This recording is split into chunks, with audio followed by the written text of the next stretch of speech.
look at the Denver Nuggets and say, whoa, just a week ago, they were that minus 115 or so price. Now we're looking at them at a 7-1 price. Any chances the Nuggets can actually come back? I think this is going 6 or 7 games, so I think that could be a little bit of a tighter spread between those two. But when you got those two guys, those two monsters, and Towns and Edwards, it's just really hard. The Early Line, only on SportsGrid. The Cam Rising stuff last year with Utah, 3 months of pretending he was questionable with a torn ACL, ridiculous. It's a lot of gray right now when it comes to this stuff, and we really are. When people say we're in like the second or third inning of sports betting, that's why I agree, because there's so many of those situations that are very, very difficult to explain to a novice. Game time decisions, only on SportsGrid. Game Time had 35 in the first half, Cam. And then, of course, he did not have another point the rest of the game. Lillard's, it's playoff game time. This guy will show up. He will hit shots. Indiana, you better respond here, because I'll tell you, that's a bad loss. We were wrong, Carver. Like, hey, I admit, I was on the Pelicans. This game, I lost. Pharrell Coast to Coast, only on Sport.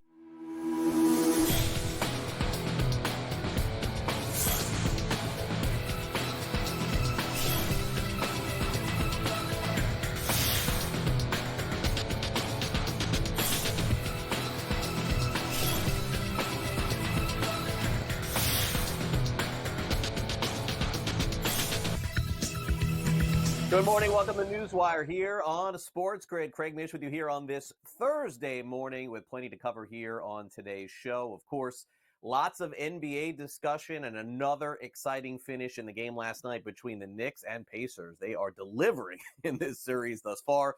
We'll also cover some news and notes in the National Hockey League, couple of games. Also, a coach is out in hockey. We'll talk about that as well. Just got that announcement a short time ago. Kyle Irving will join us, and we will break down everything happening in the NBA. Also, Jo Madden is with us as well to preview the hockey games. Pat Evans from Legal Sports Report on the very latest on sports betting's possibilities in Missouri. Those are just some of the stories that we are waiting to deliver to you here on the show every day, Monday through Friday, 11 a.m. to 12 p.m. Eastern, exclusively here on SportsGrid. Let's get started with, it looks like an open and shut case with this interpreter for Shohei Ohtani, Ippei Mizuhara, who apparently is going to plead guilty to all of the allegations and charges against him on Wednesday, federal charges of felony bank fraud, and also submitting a false tax return to authorities after it was found that he stole nearly $17 million from Ohtani. Now, he'll enter his plea agreement in the coming weeks, and then we will see exactly what happens in terms of sentencing. His arraignment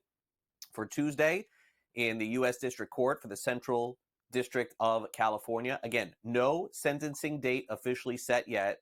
And the plea agreement, by the way, as part of anything that happens in terms of jail time, includes full restitution, or get this, $16.975 million to Ohtani. Good luck paying that back. How's that going to happen? I have no idea. I guess the story did take a little bit of an interesting turn in the last 24 hours. As a current cast member of Bravo's reality TV series, The Real Housewives of Orange County, is apparently the bookmaker's associate to whom the interpreter, Mizuhara, wired the money to pay his gambling debts. His name is Ryan Boyajian, who used the account with this bookie named Boyer, who's 49 years old. They've been really good friends, business associates, and apparently Mizuhara would just pay the losses to this gentleman from the Housewives, and then that person would forward the money to marker accounts at casinos, which we knew already. So now Boyer, by the way, this alleged bookie, has not been named in any indictment. That's been unsealed to date, and his attorney has yet to comment because, again, they're still investigating him with other issues as far as sports wagering is concerned. All right, that's the very latest there. Now, to the NBA, the exciting finish again, 3 games, 3 overs, by the way, in the NBA. Or 2 games, 2 overs, I should mention, the NBA. Knicks beat the Pacers. There were 251 points scored last night. What happened to the old NBA? I thought that this wasn't happening anymore. Knicks lead the series 2-0. Very scary moment, by the way, in this game early on, as Jalen Brunson had a foot injury. He left the game, didn't play in the second quarter due to the injury, but when he came back, he had 29 points, 5 assists, 3 steals, and 2 rebounds. The Knicks end up covering the number. As I said, this went over the total of 219.5. And a lot of legends on hand to watch this game because, again, it feels like a legendary performance going on with Jalen Brunson, not to mention an excellent performance once again from Dante DiVincenzo, who talked after the game about the old school Knicks showing up to watch this game at the Garden. Having obviously the Knicks legends around is special, and it's really cool to see they come out and show support. And it's not just one game. They've been to a lot of games, and they're not just sitting there drinking and having some popcorn. They're up yelling, screaming it into the game. So it's really cool to see those guys there, and we definitely appreciate it. I mean, he's a warrior. That's all I got. I mean, there was no doubt in our minds that he'll be back all season long, no matter what is thrown at him. Injury bug or whatever, he always bounces back. And we knew the severity of the game and everything, so we knew everybody had confidence he was coming back. Pacers, pretty good home team. We'll see if DiVincenzo and Brunson can get it done in Indiana. We will see. Meanwhile, Tyrese Halliburton, not real happy with the way things have gone. We'll get to what the Pacers have decided to do based on some of the referees' calls, although Halliburton is taking the high road right now in terms of how the specific referees' calls have gone. I mean, that's not my job. I don't really – at the end of the day, we got outplayed. We were right there to win the game. Would I like consistency?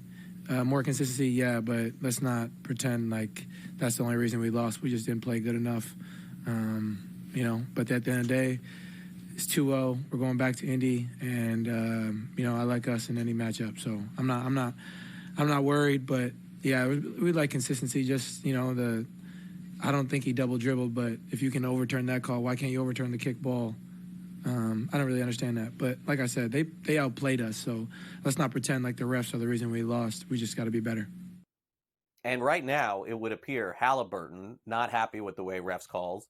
We don't even have to wonder about their head coach, Rick Carlisle. Get this. Last night, after the game, the Indiana Pacers and Carlisle filed a complaint to the NBA offices for, get this, 78 different calls in Game 1 and Game 2. Now, after Game 1, Carlisle said they decided, hey, we're not going to send these calls to the league office.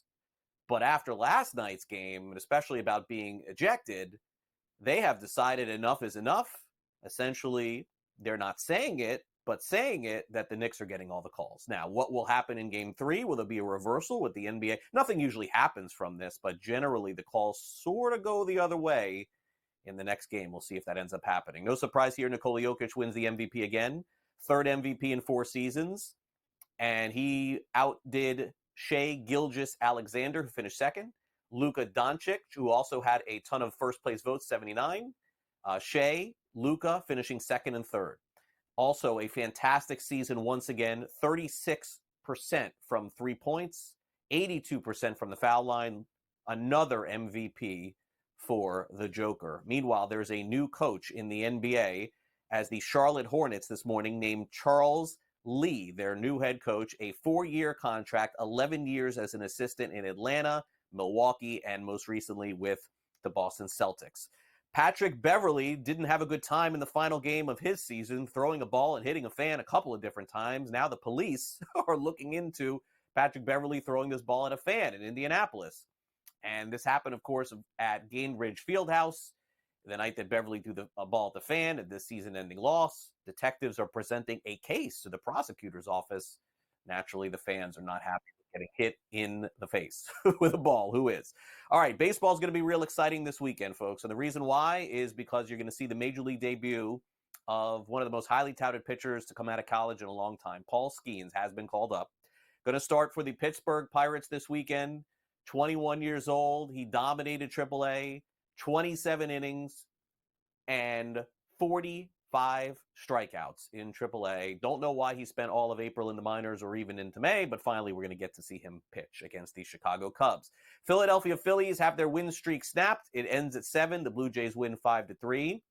Ryan Pepio was hit by a 107.5 mile an hour bat or ball off the bat of Starling Marte. He was placed on the injured list. Kevin Cash says it won't be long.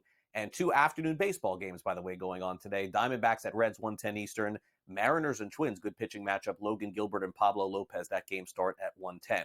The Toronto Maple Leafs ousted again in the NHL playoffs. Would you believe half the league is looking for a new head coach? This is actually true. Sheldon Keefe, it was announced, has been fired as the Maple Leafs head coach. By the way, he has a 2-year contract extension that hasn't even kicked in yet.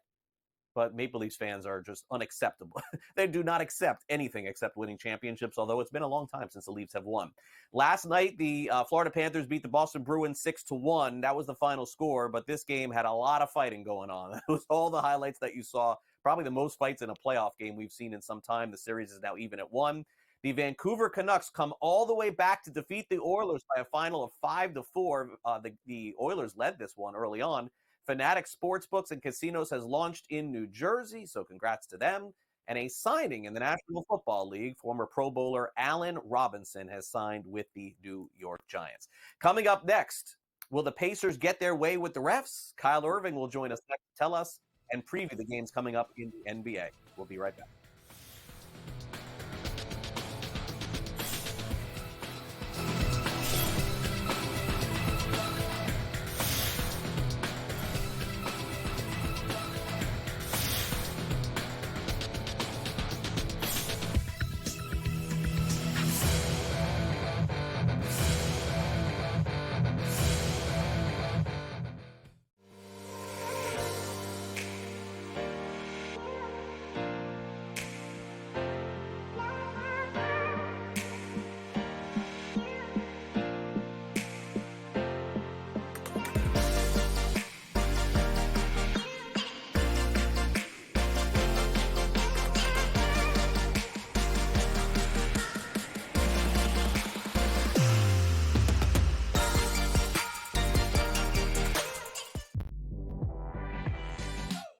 The only one that can punch him in the nose, in my opinion, is the Knicks or those Western teams. What did you think when you saw those odds? In their path, and it's all about the path, right? Number 1 seed, you should have an easy path, but quite honestly, looking at who they'd have to go through here eventually is kind of laughable. So I get it. Betting above the rim, only on SportsGrid. It's smarter to be on SportsGrid, your 24/7 sports wagering network. The early line. Magical and historic season in Lincoln, Nebraska continues. He is the best player in the NBA, but also in the biggest moments where the national media is watching. NewsWire. Something that we have never seen happen before with one of the iconic coaches in the game. Pharrell, coast to coast. The team covers. It's automatic. It's every time. Not sometimes. It's every time. Game time decisions. Luka is actually far more dangerous from 3 on the road this year than at home. This game here tonight, you may want to consider taking as many points as humanly possible. In-game live, prime time. We got not 1, but 2 coaches fired systems in place. Sports Rage This late sort night. of has letdown written all over it. It's going to be hard to match the emotion that they played with the other night. It's smarter to be on SportsGrid.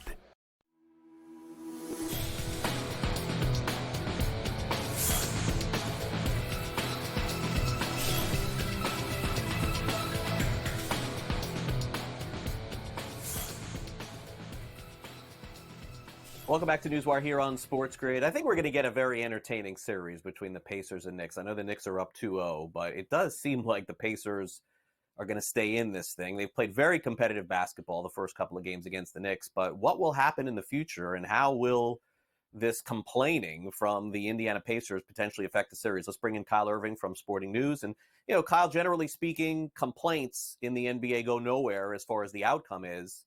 But I guess what sometimes happens is something like this occurs, and then the league is, you know, sort of giving the nudge to the refs. Hey, like, keep a closer eye on this. Are you a conspiracy theorist? Does the NBA want the Knicks to win this series? And, do they want them to sweep the series? I mean, it seems a little far-fetched to me. Yeah, I'm a little bit concerned that Rick Carlisle might have done his team dirty by submitting these calls before they go back home, where maybe they would have gotten more of those 50-50 calls. But, this is kind of surprising to me because the Pacers knew this was going to be a physical series. They knew that's the way the Knicks like to play, and they've played at the Pacers' pace so far in this series, and that's why we've seen some high-scoring games. But, you know, the physicality is exactly where you would expect it to be. And I know they've had a couple tough breaks. It was the kickball in game 1. It was the reverse double dribble, which was actually the correct call in game 2. And they're wondering why there isn't consistency there. I understand the frustration, especially when you're playing against a team like this New York Knicks that like to get physical. They like to get tough. But, you know, that's just the way that it goes in the playoffs, especially at home. So you submit these calls to try and raise some awareness before you go back home. But maybe the referees just get annoyed with you, you know, kind of arguing their calls. And now maybe those 50-50 calls continue to go to New York when they're in Indiana. So, you know, it almost feels Rick Carlisle said that he held on to the calls after game 1, decided not to submit them. Very curious that he decided to do it before the series goes back home for game 3. Yeah, no, we'll see if it works. It could, you're right, it could go the other way too. I didn't think about that. Refs get upset when they get called out. But we'll see if it's the same refs, by the way. Indeed. Okay, let's go now to Cleveland and Boston. Gosh, I mean, I'm hoping for a better game than what we saw in game 1. FanDuel is telling us no. Up to 13.5-point favorites are Boston tonight with a total of 212. I thought, Kyle, the game to steal was the first game for Cleveland, but they looked spent in that second half against Boston. Can they keep this game close tonight? Is there a chance of that? I would definitely be leaning towards Boston minus 13.5. Aside from that one loss to the Miami Heat, Boston has won every single game by double digits. And at this point, you know, it feels like that is just the safer play. They haven't allowed over 100 points in a game since that Miami Heat game 2 loss where they shot the lights out. I'm really impressed with what they're doing on the defensive end, even without Kristaps Porzingis, just the way that anybody can beat you. You know, it's not even Jason Tatum that has gotten going yet. It's Derek White that has been killing teams. It's Jaylen Brown that's been killing teams. They're sharing the wealth. They're sharing the ball. And that's creating the easiest looks possible for the Boston Celtics. They look like a well-oiled machine on both ends of the floor. And honestly, Cleveland just looks outmatched. Yeah, no, that's the way it looked in game 1 thus far. Now, I was surprised with the outcome of this Dallas-Oklahoma City game. I mean, anything can happen in the NBA. I thought the Mavericks would be more competitive. They were really not. And so the adjustment is here. Thunder, 3.5-point favorites in game 1, up to 5 now in game 2 with a 218.5 total. I certainly think that Oklahoma City deserves to be here. And you know what, Kyle, I probably do think they'll win the series. I guess I was surprised with the outburst or the lack of outburst for Luka and Irving and some others there in Dallas. Do you think they get it going here? Because, I mean, one school of thought is they can't be like they were in game 1. The other school is, hey, look what Denver's doing to Minnesota, right? Like they're just playing great defense. Or Minnesota's doing to Denver. They're just playing great defense. Does that continue tonight? You know what? The way that the Thunder looked in game 1, it's really hard to pick against them. I loved what they were doing defensively. And Luka Doncic, that knee, I don't know if it's a knee, an ankle, but he just does not look right. And that's a tough, you know, to be going through an injury when you're going up against a defender as physical as Luguentz Dort, just following him around everywhere. We saw what he did against Brandon Ingram in the first round, shutting him down. And he's going to see a lot of him again tonight. But at the same time, the Mavericks have done a really nice job of bouncing back in the playoffs so far. They've responded to every loss with a win. So, you know, I actually like Dallas +5 tonight. I think that Luka has a bounce back game. I do agree with you. I think the Thunder end up winning the series. I do think they're the better team. I think their defense is going to prevail. Shai Gilgeous-Alexander is playing at an MVP level, even though he finished second in the MVP voting last night. But Dallas has responded well to losses. I expect Luka to bounce back in a big way after his worst game of the playoffs in game 1. So I'm going to ride with them +5. All right. And then finally, to win the championship, the Celtics were minus money, about minus 110 when the week began. Now they're up to minus 135, Kyle, on the FanDuel Sportsbook. So beyond them, of course, Minnesota still definitely in the mix, along with Oklahoma City. Maybe the Knicks is the best play just because simply you get that head-to-head potentially in the next round against them. You have Denver at 16-1 because they've lost. Dallas 18-1. Indiana's up against it. And, certainly Cleveland. I mean, I would highly doubt win the championship. I'd probably get them off my board. Any value on any of these picks here, you think? I am interested in the Thunder just because of how good they looked in game 1 and the energy that they're bringing and the way that so many different guys can knock down shots. They are giving almost Boston Celtics vibes in the Western Conference with the way that they're getting it done on the defensive end with energy and a number of guys beating you on the offensive end. But you know what? Maybe it's a bold prediction. Another one that I'm looking at, I still like Denver. I think that, they have looked outmatched in games 1 and game 2. And you know what? Maybe the Minnesota Timberwolves take game 3 and we've never seen a team come back from down 3-0. but all it takes is one win to get a team like that rolling. And, it kind of surprises me that they are, they're dogs in terms of where they're showing up on the projected list for champions. But, for a team that is a defending champion like the Denver Nuggets, I expect them to bounce back. I don't think that this is going to be a series where they just roll over and die. And if they can just get one on the board before Minnesota gets to 3, then I think this is a series again. Yeah, I do too. All right, Kyle, great stuff as always. We'll see how it all plays out the rest of the week. And naturally, we'll check back with you next week. We'll have a much better idea as to who's headed to the Eastern and Western Conference Finals. Thanks again for coming on. Thanks for having me, Craig. All right, Kyle Irving joins us here on NewsWire each week talking NBA. All right, coming up next, can you play in the NBA and then go to the NFL, or baseball and then go to college football? I mean, all kinds of athletes are making crazy decisions these days. In case you missed it, there was one earlier in the week, a former baseball player, now headed to college football. So Kevin Walsh is going to weigh in on that subject next. Also, the sports professor, Rick Horrow, has the latest in the NCAA and some antitrust liabilities. Stay with us. The SportsGrid Sound Off's coming up next. Don't go away.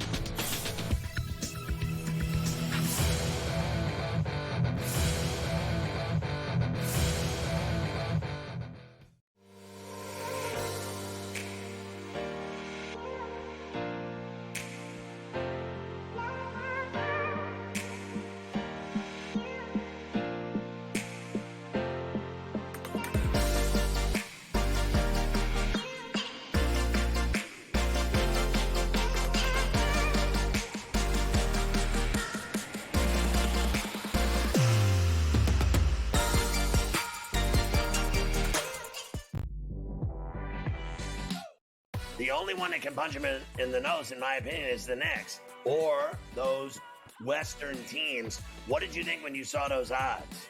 In their path, and it's all about the path, right? Number 1 seed, you should have an easy path, but quite honestly, looking at who they'd have to go through here eventually is kind of laughable. So I get it. Betting above the rim, only on SportsGrid. It's smarter to be on SportsGrid, your 24/7 sports wagering network. The early line. Magical and historic season in Lincoln, Nebraska continues. He is the best player in the NBA, but also in the biggest moments where the national media is watching. NewsWire. Something that we have never seen happen before with one of the iconic coaches in the game. Pharrell, coast to coast. The team covers. It's automatic. It's every time. Not sometimes. It's every time. Game time decisions. Luka is actually far more dangerous from 3 on the road this year than at home. This game here tonight, you may want to consider taking as many points as humanly possible. In-game live, prime time. We got not 1, but 2 coaches fired systems in place. Sports Rage This late sort night. of has letdown written all over it. It's going to be hard to match the emotion that they played with the other night. It's smarter to be on SportsGrid.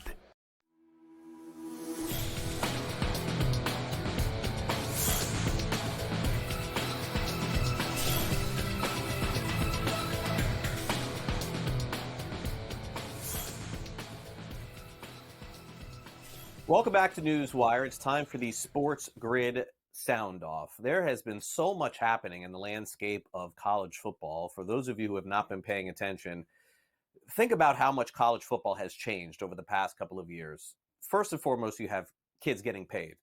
Second, you have conferences changing almost completely, with teams out west playing in the East and East teams playing in conferences out west. And on top of it, you have a college football playoff that is now not just 4 teams, but many more than that.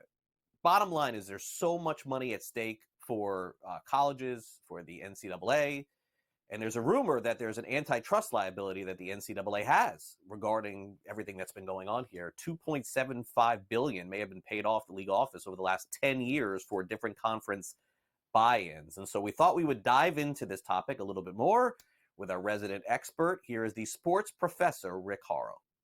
Sports professor Rick Horrow, inside the $1.3 trillion business of sports.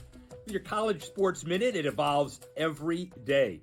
Right now, the rumor is that the huge antitrust liabilities the NCAA may have, maybe $2.7 billion, may be paid by the league office over the last 10 years as far as future revenue in exchange for the major conference buy-in, with athlete funds paid for by local conferences and the NCAA having a remaining right of governance. This is all speculative and it's all preliminary, but it's big numbers. And it is the first time there's publicly linking between the major antitrust liability. It gets everybody, including the lawyers and school officials, worried, and the inevitable NIL payments and how they impact the local athletic budgets. We're not absolutely sure, but it might be a unified solution that brings the Power Five in harmony with the rest of the conferences and brings the NCAA in harmony as well. We'll just have to see. Very optimistic take there, I think, by Rick. There's also an interesting college football story. Recently, Vern Lundquist went on a podcast and talked about Nick Saban and his reasoning for leaving college football, some of the discussion surrounding these flips for kids going to different schools, how much money they're getting paid, to think that Saban may have been chased out by basically the fact that they're paying college kids and can no longer dominate the sport because the kids that he's recruiting don't want to stay unless there's more money involved. So really interesting what's going on in college football, without a doubt. All right, now coming up next, folks, can different players play different sports? This is the age-old question. Michael Jordan, of course, played in the NBA, tried to play baseball. That didn't work out. Bo Jackson played both sports at a high level. Deion Sanders played both sports. I mean, we're seeing this all over now. And most recently, we saw a story about how a former baseball player has decided to go back and play a little college football in former Marlins and Angels outfielder Monte Harrison. Well, our very own Kevin Walsh weighs in on whether or not we could see another cross-sport athlete. Bottom line is, can they get the job done? Social media, the perfect place for a useless debate, which is happening between NBA and NFL players. Could NBA players easily play in the NFL? Could NFL players easily play in the NBA? Austin Rivers thinks the NBA players could make the transition. Cooper DeJean, the Eagles' second-round pick, thinks that NFL players could play in the association. While both would struggle massively, the obvious advantage does belong to the NBA players. Micah Parsons is usually the best example given because he looks good in celebrity all-star games that he could play in the NBA. He's the same height as Steph Curry. Stop it. Tyrese Maxey has the same build as Rashee Rice. I'm pretty sure Pat Mahomes could throw him a couple touchdowns. And honestly, if you really want to spice this up, I think Anthony Davis could lead the NFL in receiving touchdowns if he played in goal line only packages, but that's just me. Craig, back to you. All right, thanks very much, Kevin. And we'll see. Maybe there'll be some transition in the future. NFL, NBA, definitely could see it happening in the future. All right, the Knicks' future continues to be playing Josh Hart every single second of every single game. In fact, with now OG Anunoby out, Josh Hart's going to be playing more than he ever has been, which is as much as he can possibly play. He's playing about 48 minutes every game, and he was asked about playing more for the Knicks with that injury. I'm playing 48 anyways, dog. Ain't change. I don't know. Maybe match up or maybe be a little more aggressive on the offensive end. But obviously we hope he's good. But Precious gave us big minutes, this season. Last series, today. So, we're comfortable with P out there. You just don't see this in this day and age of the NBA. Look at this. Against Philadelphia, averaged 46.3 minutes per game. 46.3. And against Indiana, averaged 48 minutes per game and was not subbed out in either game. Josh Hart playing out of this world and playing a lot. We'll be back with more right after the break.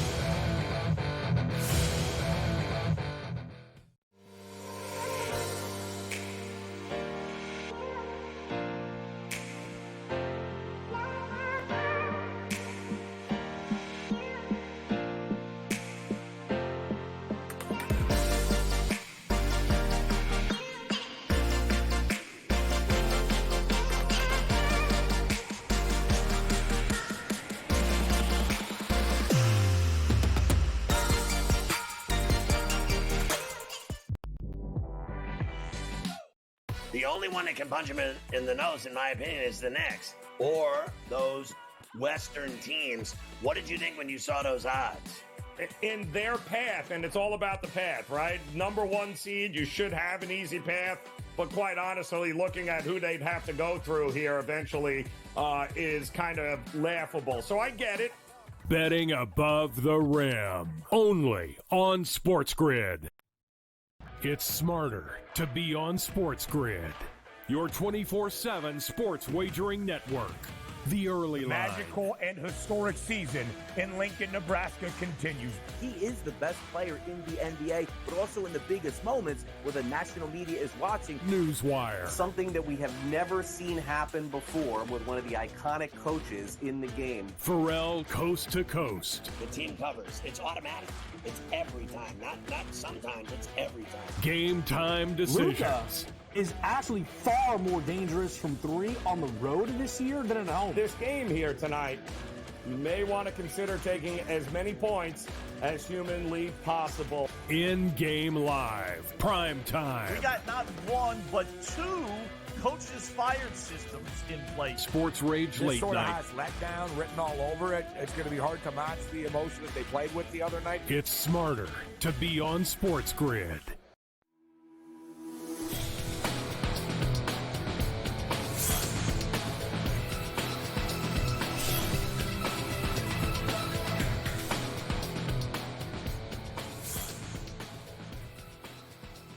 Welcome back to NewsWire here on SportsGrid. Lots of discussion in the Midwest today on sports betting, and who better to chat with that than Pat Evans from Legal Sports Report. He's back with us once again for another day. Pat, back-to-back duties here with us, and how did I get so lucky to have you back here on the show today? I mean, I guess we must have paid overtime or something like that.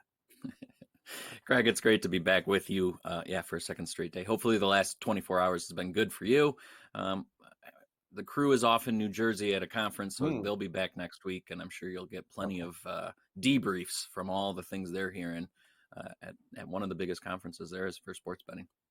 Yeah, no, I'm hearing all about it, seeing online, Mazio and everybody there, and sending social media posts away. So that's how I'm keeping updated over at Legal Sports Report. Okay, so let's talk a little bit about this petition going on in Missouri. Very interesting. Professional sports teams delivering 340,000 voter signatures. And look, there's just a lot of push to get sports betting done in Missouri, but unfortunately, there's just a few people that are really not interested in making this happen. I don't know, do petitions like this, what do they really mean in the end, Pat? I think that's really the bottom line. Does that get legislators to take a deeper look? Does it actually result in things going on the ballot? Does it annoy legislatures? How does this work? Yeah, so this is a petition drive pushed by the professional sports organizations in Missouri. They've been fed up with the efforts by the legislator to get sports betting, across the line and legalize it. They've been behind the proposal in the legislature for the past 3 years. It's gotten stuck and beaten to death multiple times in Missouri, and so. They put this together last summer, started in earnest in January to get all the signatures they needed. They need 140,000 around there, verified signatures, and it has to be representative of the districts across the state and everything. So there's a few more things that need to be, checked and ensured that it meets all the boxes. But with a 340,000, that's well over the goal they initially set out to do. They turned it in ahead of the deadline. So it looks like they're pretty sure they've got it. 3 mascots turned it in at the Secretary of State. Nice photo op there. And what it does, assuming everything's all verified, it'll put it on November ballot for Missourians to go and say, yeah, we want sports betting. They were hoping, again, they were pushing it the past 3 sessions to get through the legislative way, but because that failed, they're trying this end around.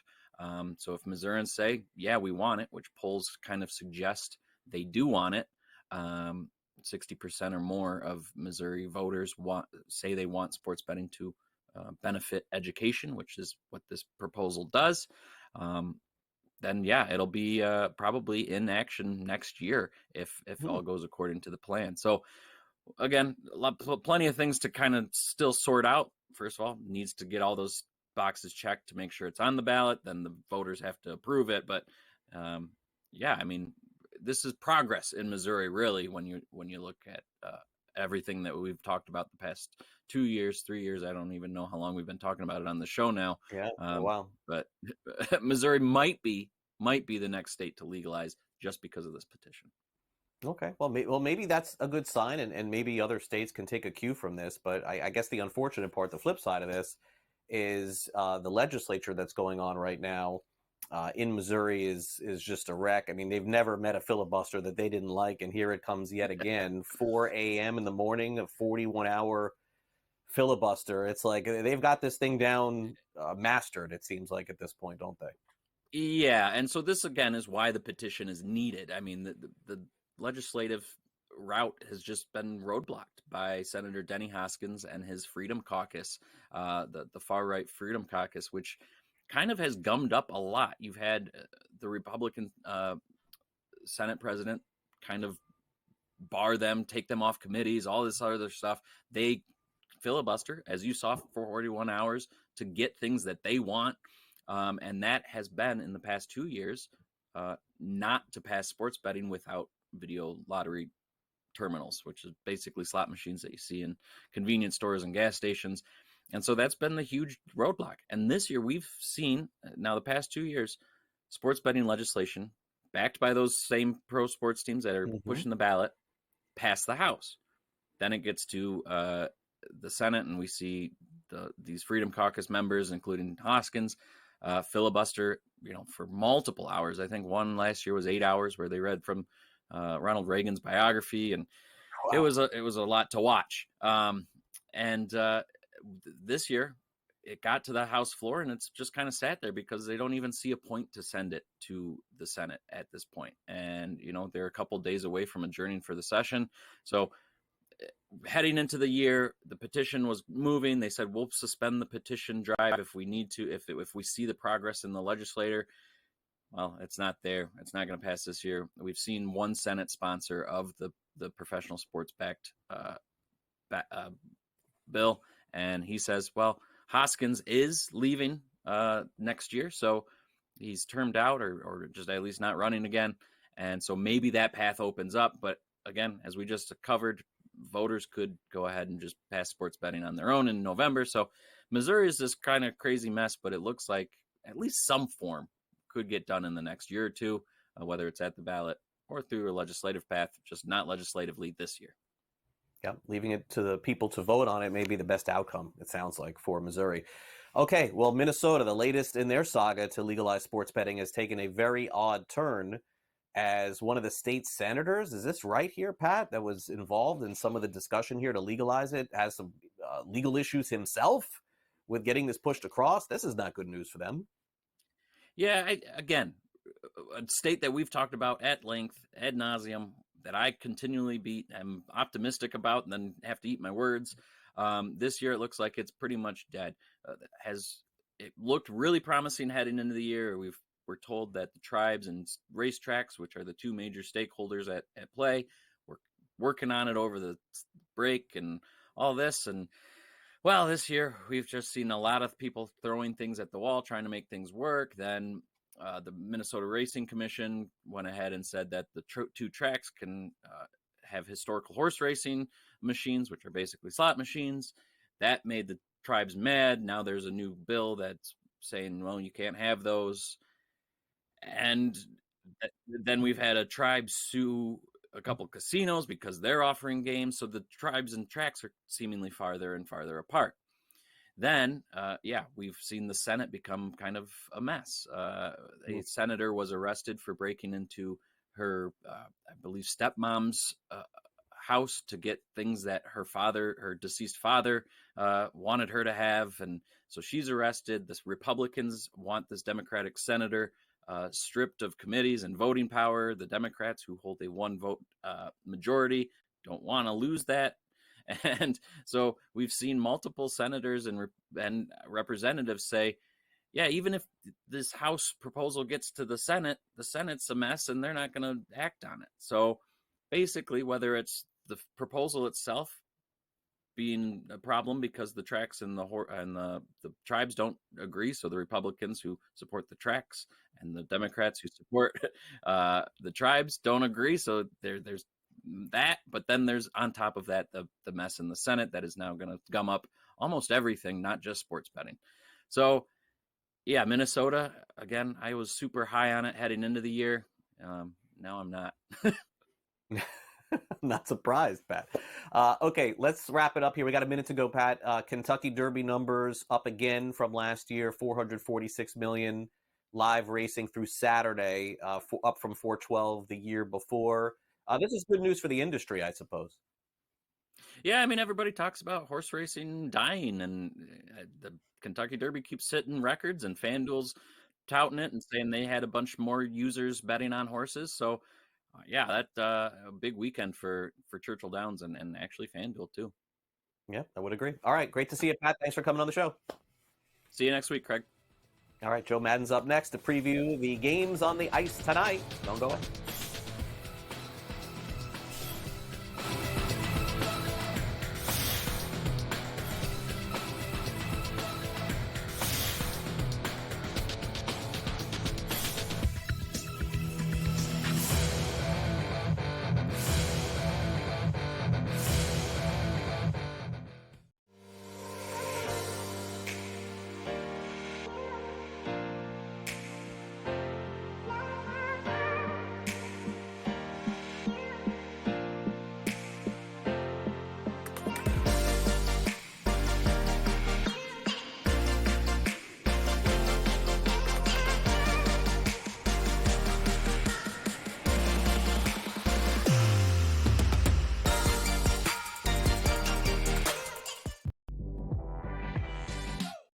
The only one that can punch him in the nose, in my opinion, is the Knicks. Or those Western teams. What did you think when you saw those odds?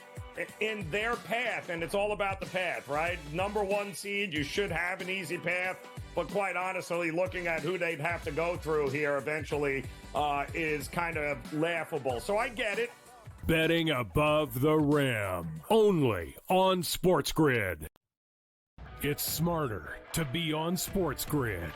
Your 24/7 sports wagering network. The early line. Magical and historic season in Lincoln, Nebraska continues. He is the best player in the NBA, but also in the biggest moments where the national media is watching. NewsWire. Something that we have never seen happen before with one of the iconic coaches in the game. Pharrell coast to coast. The team covers. It's automatic.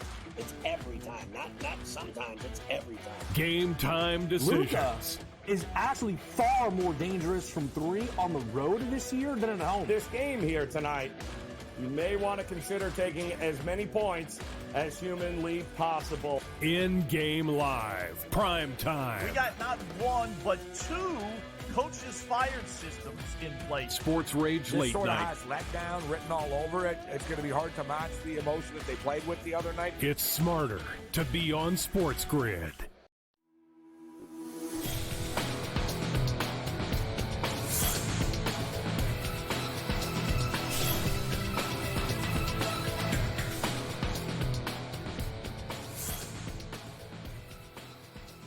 Stanley Cup Playoffs are delivering, to say the least. Even when the games aren't good, you're getting fights. And when the games are good, they're super exciting. And that's kind of the story from last night. I mean, who knows what we'll get tonight with the Rangers and their performance thus far, and overtime games winning. It's been, look, a great first and second round. Jo Madden is with us. You see her all over SportsGrid's network, naturally on Game Time Decisions, and also all over social media as well. And we're happy to bring her in here on this show. And Jo, thanks for coming on. I mean, I don't know how to describe these games. I mean, they're basically delivering as much as they possibly could. I'm going to guess the ratings will be up for all of these games because either the games are close or they're providing drama, right?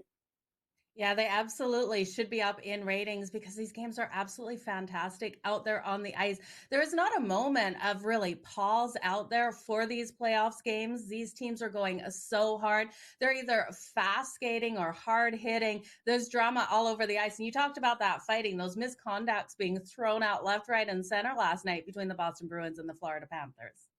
Yeah, I thought the Panthers in game one, Jo, I mean, you watch these games a lot closer than me, but I thought they came out like completely as I don't know if they call it, rink rust or whatever it was. They looked awful against Boston in game one, but my gosh, did they respond last night, both with scoring goals and physically as well in the fights that they had. The Panthers win this one by a final of 6-1. Joe, the game was not close from the very beginning to the very end. You knew the Panthers were going to win. So they even up the series. And now, after last night, it feels like there's some bad blood attached to this as well. Oh, there absolutely is. And you're going to have to look for those penalties in the next game, which will lead to a higher scoring game because the power plays are phenomenal on both of these teams. But scrappy game last night for sure. Like I said, those misconducts being thrown out. And it's going to be really interesting to see what Boston does with the goaltending issue. So Swayman was vulnerable last night. He allowed 4 goals on 23 shots. He got yanked off the ice. They put in Allmark. Now, Allmark did allow 2 goals on 10 shots on goal. So the Florida Panthers had both goaltenders' numbers. Seeing who they'll go to in game 3 will be interesting because it is going back to Boston for game 3. I love that this series is tied up. Bobrovsky did absolutely fantastic last night. But you know what? He only faced 15 shots on net. The defense was really the storyline for me of the Florida Panthers, really limiting the Boston Bruins out there on the ice, Greg.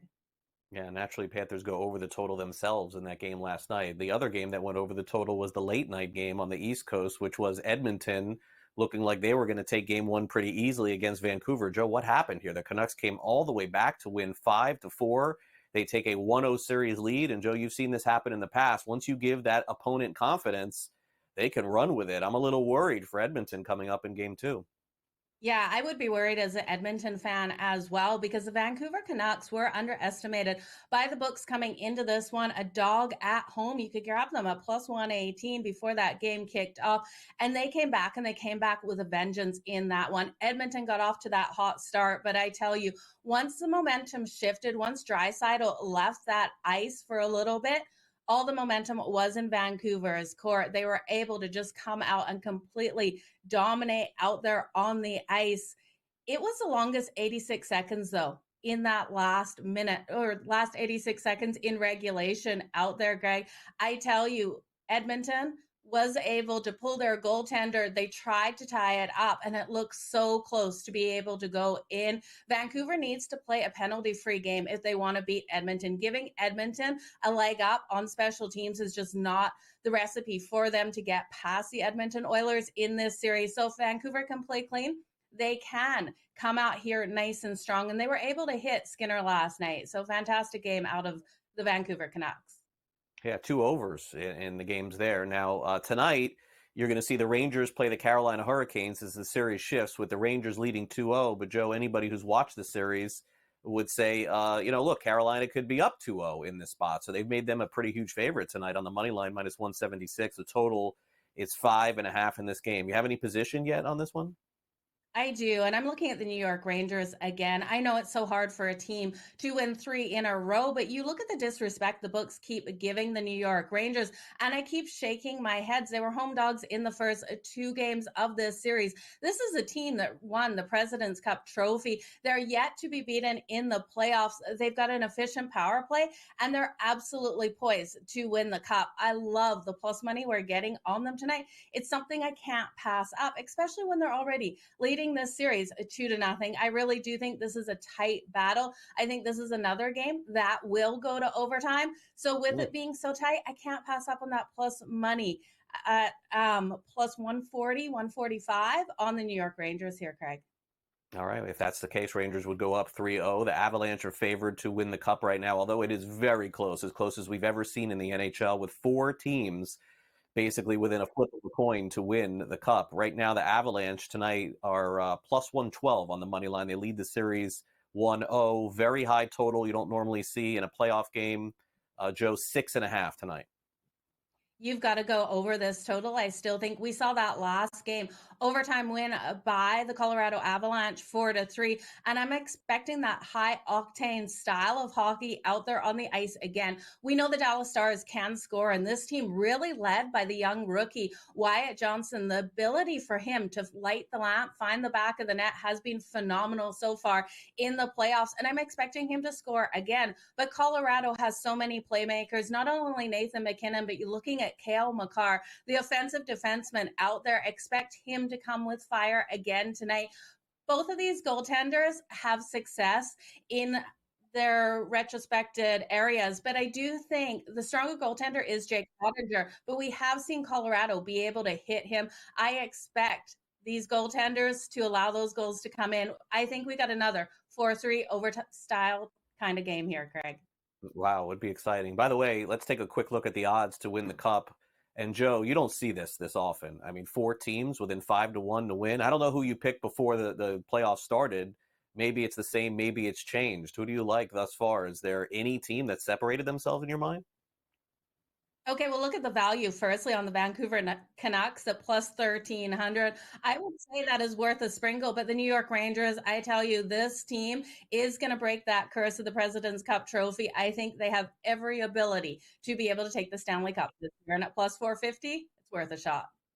All right. Great stuff. As always, Joe, we'll catch you on Game Time Decisions, and thanks for coming on the show here on this Thursday. We appreciate it. Thanks, Greg. Have a great night. All right, Jo Madden with us here on SportsGrid. We'll take a quick timeout and come back and wrap things up with some last licks next.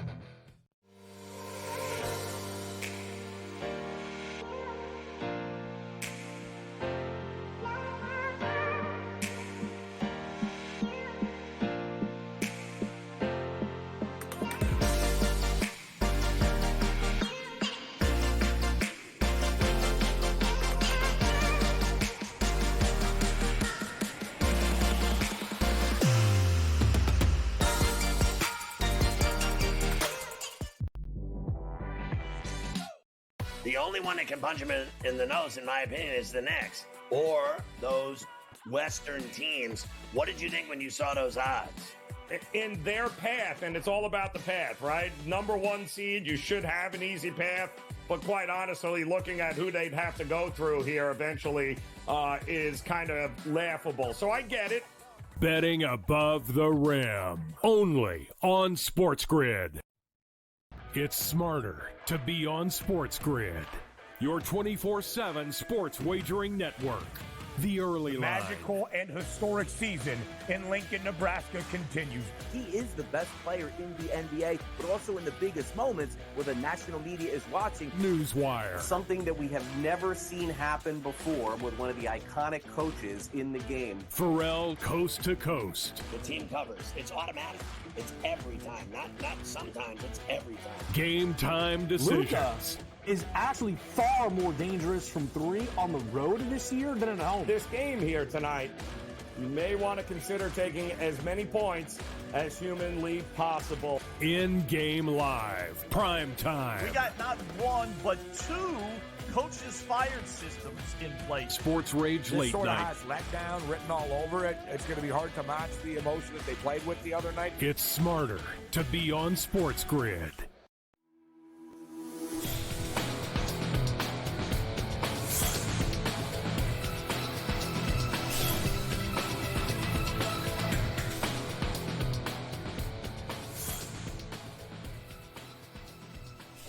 Welcome back to NewsWire here on SportsGrid. As we got you here until the top of the hour, then the early line takes over, followed by Pharrell coast to coast at 3 o'clock Eastern. Let's recap our top story for you real quick. Ipe Mizuhara is pleading guilty to federal charges of felony bank fraud and submitting a false tax return after authorities found that he stole $17 million from Shohei Ohtani. You know this story. You've heard it before. It looks like, by the way, that this could be potentially an open and shut case. You don't normally get these, but I suppose sometimes when the feds are involved, you do. Now, the most interesting part for me about this, and I always find these stories funny, pay attention if you can, the plea agreement that when Mizuhara ends up getting sentenced, I believe next week, is that he's going to have to pay full restitution to Shohei Ohtani, and that figure is $16,975,000. So the question does become for Ipe, who is never going to be a translator again, obviously. in Major League Baseball. How is it possible that he can end up paying this back? Is this going to be like weekly payments, bi-weekly payments? He going to Venmo or PayPal or Cash App Ohtani? Like, how's that going to happen? Maybe he'll. Well, it's not a funny joke to say he'll go back to sports betting because he obviously has a very serious problem. But needless to say, I don't think Ohtani's going to see much of this money, let alone $16 million. So we'll update this story for you next week when the sentencing happens. Okay, Colton Cowser is a very popular player for the Baltimore Orioles. You may not have heard of him before, but he's excellent. In fact, he's one of their best young players on their team. They have a new section in Camden Yards right now in support of Cowser. It is called the Pasture. So fans can buy special tickets and sit in this section, which basically supports Cowser. Now, remember, Cowser's name is spelled Cowser, and the Pasture, this is a little bit of a innuendo toward wearing milk-themed attire, like cows, like Cowser, and the Pasture. And you've probably heard the noise that is going on in Baltimore right now when Cowser is up or he's playing. It sounds like boo out there, but it's not boo, it's actually moo. And this is a fan that came up with this idea. His name is Jason Benowitz, 30 years old, from Gaithersburg, Maryland. And naturally, every time he comes to the plate, they're mooing, not booing. So, folks, if you ever go to a game there and you sit in the Pasture, make sure you make that clear. By the way, Cowser's been fantastic. And people sitting out there in the outfield in cow outfits, that may work right now. I guess what will happen in June in the afternoon in Baltimore when it's really hot, I'm not really sure. Okay, so there's a new basketball tournament that's being finalized, which involves college athletes being paid to play college basketball. Like, this is like a direct payment here in this NIL tournament, which is very close to being finalized at this point. It's a tournament that will happen with 7 or 8 schools, and they want to double the field next year. It'll be in November under the umbrella of an event dubbed the Players Era Festival, which will have live music and other attractions, of course, in Las Vegas during Thanksgiving week. It's a college basketball first and a college sports first, where the event will also include $1 million in NIL payments for the participating schools and a chance to earn more through long-term NIL contracts. So again, I mean, this is as close to playing in the NBA as possible, except for you getting paid to play college basketball.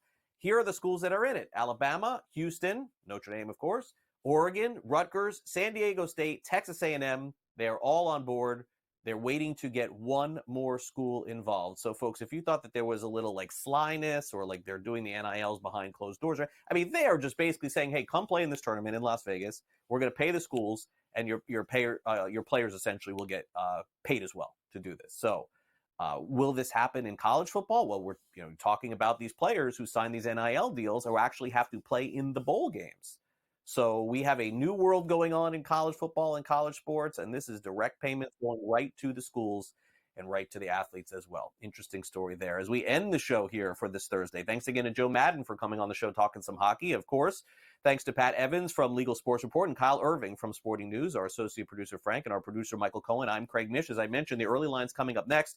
On tomorrow's show here on NewsWire, we dive into the weekend action in the NBA, the NHL, and Major League Baseball. Also, my buddy Grant McCauley, who covers the Atlanta Braves on radio, is going to join us to tell us what the Braves have looked like thus far in the early part of the season. Naturally, don't forget to catch me Saturday morning on Fantasy Sports Today with Davis Maddock as we recap everything happening in fantasy baseball, if that is your thing as well. We also have been talking a little fantasy football. I know we're still a few months away from the football season happening, but those of you who are doing some drafting right now, maybe that's up your alley as well. Hope you have a great rest of your day. Remember, it's smarter to be on SportsGrid. This is NewsWire on SportsGrid every Monday through Friday, 11 a.m. to 12 p.m. Eastern. I'll see you tomorrow morning for our next edition of the show. Have a great day, everyone.